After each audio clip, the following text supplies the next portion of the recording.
आज हम समझेंगे एनवायरमेंटल लॉ के बारे में कि एनवायरमेंटल लॉ क्या है। एनवायरमेंटल लॉ का हम मीनिंग जानेंगे इस क्वेश्चन में। ये क्वेश्चन सभी एलएलबी के स्टूडेंट्स के लिए भी है और एलएलएम करने वाले स्टूडेंट्स के लिए भी है, क्योंकि ये सब्जेक्ट है एनवायरमेंटल लॉ। तो चलिए शुरू करते हैं। Environmental law refer to the body of laws, rules and regulations and policies that are designed to protect the environment and control pollution। यानी एनवायरमेंटल लॉ एक रूल और रेगुलेशंस हैं, एक पॉलिसीज हैं जो डिज़ाइन की गई हैं स्पेशली प्रोटेक्ट करने के लिए एनवायरनमेंट को और कंट्रोल करने के लिए पोल्यूशन को। It regulates the relationship between human activities and the natural environment. ये रेगुलेट करता है रिलेशनशिप को ह्यूमन एक्टिविटीज के बीच में और एनवायरमेंटल नेचुरल एनवायरनमेंट के बीच में, so that ecologically balance in maintain, ताकि दोनों को बैलेंस किया जा सके। अब हम समझते हैं एनवायरनमेंट में क्या क्या इंक्लूड होता है। एनवायरनमेंट में इंक्लूड होता है air, water, land, plants and animal, human being and there surroundings.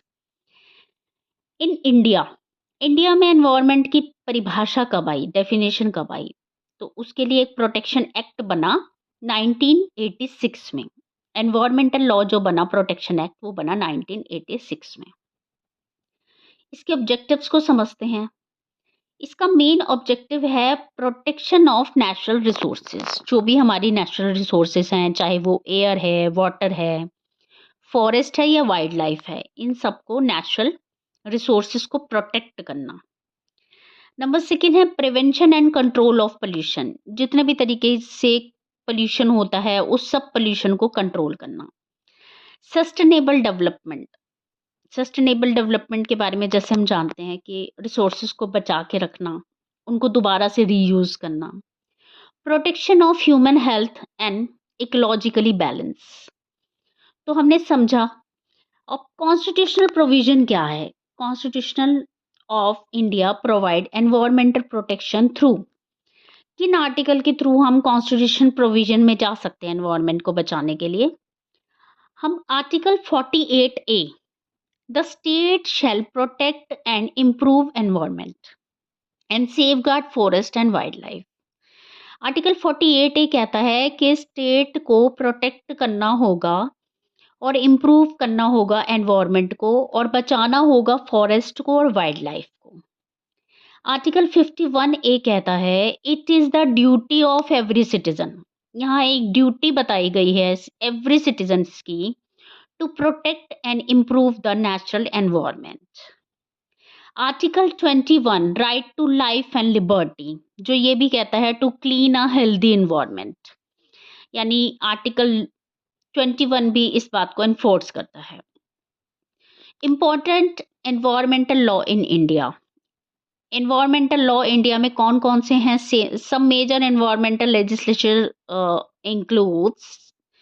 Number 1, जैसे कि मैंने बताया आपको, एनवायरमेंट प्रोटेक्शन एक्ट 1986। नंबर 2 पे है water prevention and control of pollution act, ये आया था 1974 में।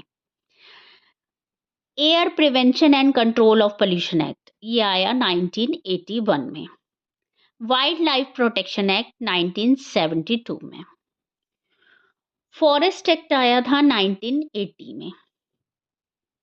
रोल ऑफ जुडिशरी समझते हैं। जुडिशरी का क्या रोल रहेगा एनवायरमेंट के लिए?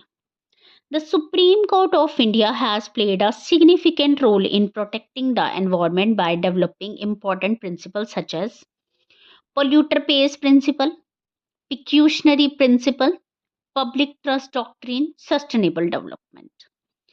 और ये सारे प्रिंसिपल डेवलप्ड होंगे थ्रू पब्लिक इंटरेस्ट लिटिगेशंस के लिए। मुझे नहीं लगता कि पब्लिक इंटरेस्ट लिटिगेशन को मैं दोबारा समझाऊं, क्योंकि मैं ऑलरेडी एक अपनी वीडियो में PIL को पूरा डिफाइन कर चुकी हूं। तो आप प्लीज, जिसने PIL को नहीं समझा हो वो मेरी पुरानी वीडियो देख सकता है। तो अब हम समझते हैं कि हमने पूरा जब डेफिनेशन को समझा, मीनिंग को समझा एनवायरमेंट लॉ की, तो हमें पता लगता है environmental law is a essential for maintaining ecologically balance and sustainable development.